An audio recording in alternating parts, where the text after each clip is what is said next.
Spencer, why did you take Percy's mail trucks? You have caused confusion and delay. But I didn't take them. I'm not interested in your excuses, Spencer. Find Percy and give him back his mail trucks at once. I won't let Thomas get away with this.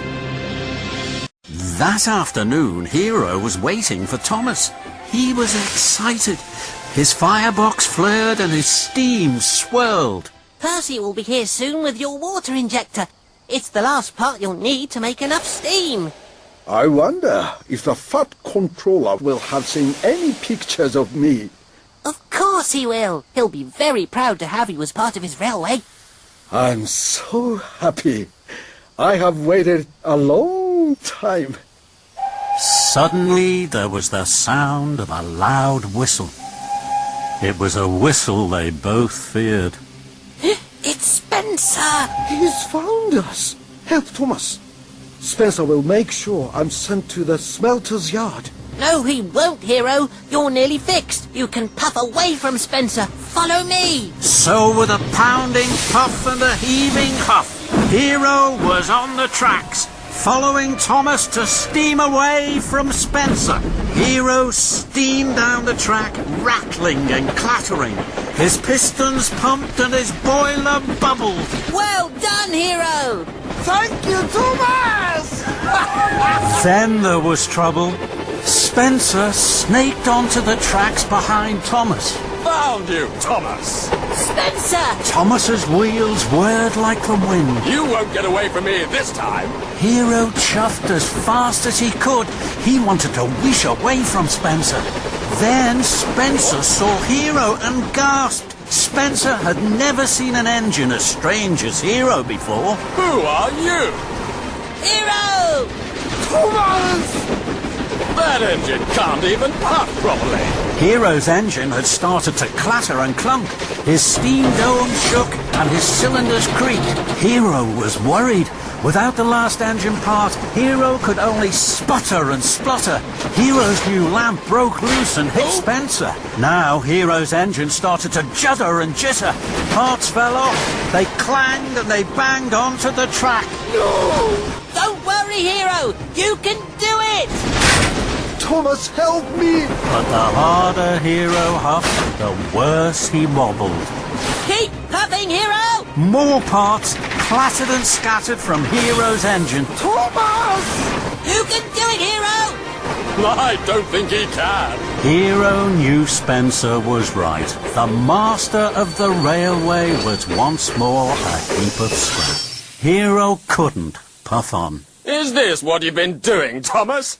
Making a heap of scrap for the smelter's yard?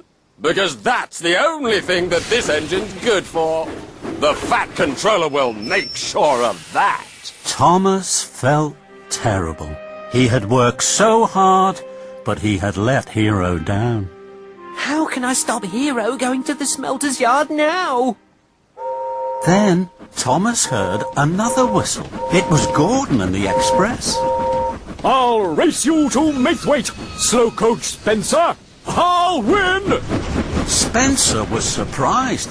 He saw Gordon thunder ahead with the Express. Oh, no, you won't, Gordon. I'll win. Spencer steamed after Gordon. His funnel flared and his wheels whirred.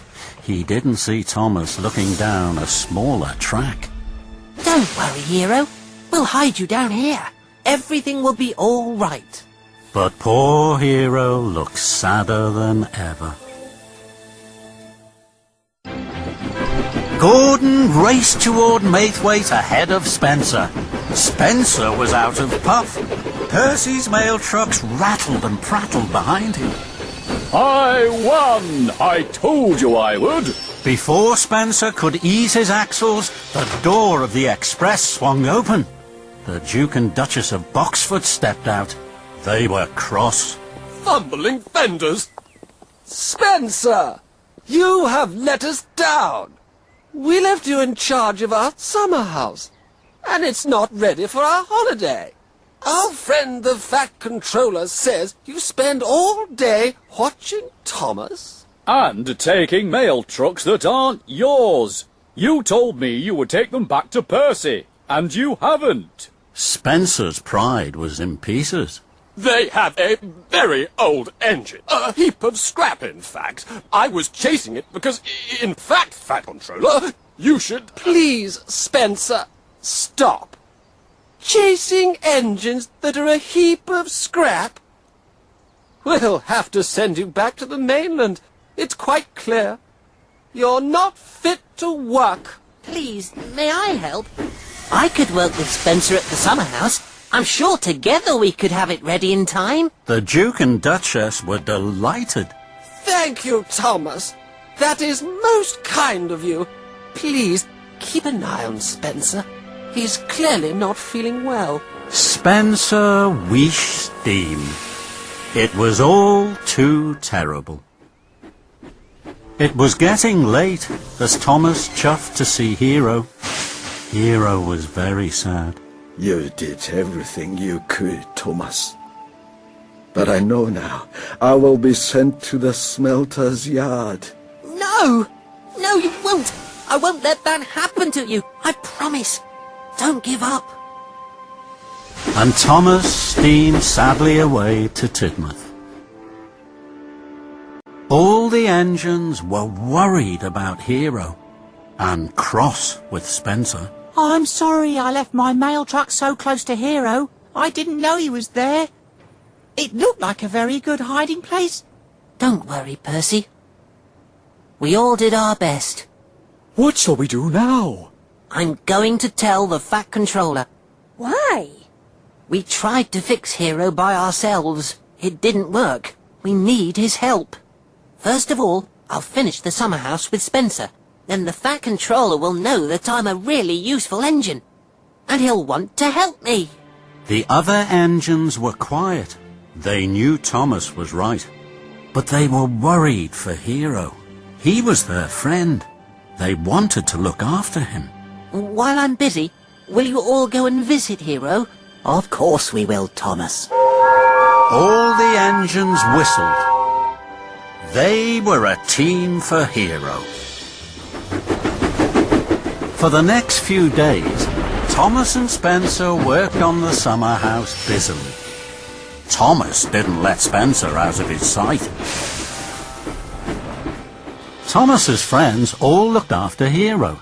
He was never alone for long. He laughed and told stories about his homeland to Emily, Gordon and Percy. He listened to Edward's wise words and cared that Henry had to have special coal. He admired James's shiny red coat and thought Toby was very special. The only steam tram he had ever met. The Duke and Duchess came to visit the summer house. It was almost complete.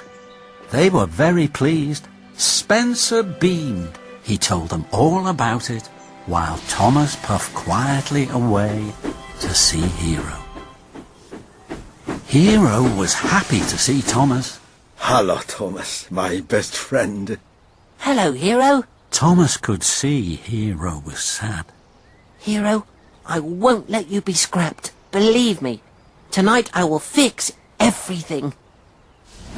Thomas chuffed back to the summer house, just in time to say goodbye to the Duke and Duchess. Thank you, Thomas. Without you, Spencer would never have finished on time. I have to go to Knapford now. Why? To see the Fat Controller. Spencer snarled. You're going to tell the Fat Controller about that silly scrap engine. I'll get there first to make sure your plan doesn't work.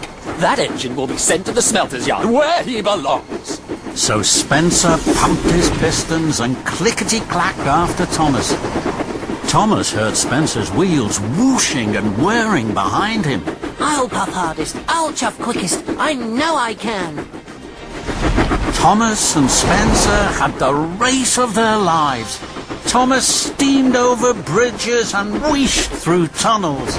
He slipped through junctions and raced round bends.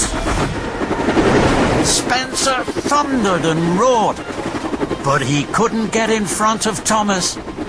At a junction, Thomas puffed ahead. Then he turned quickly onto a side track. Spencer thundered on, then screeched to a stop. Spencer reversed back to the junction. He raced after Thomas along the narrow track. The rickety old track went over marshland. Thomas knew that it was the fastest way to Knapford. Thomas huffed and Spencer puffed. Spencer was closer and closer. Then there was trouble. The track was broken and Spencer was too heavy. With a creak and a crack, the track snapped beneath him.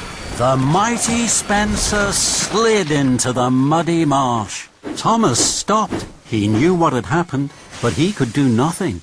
I'm sorry, Spencer. I didn't know the track was broken. I'll go on and get help. I'll be back. And Thomas steamed on.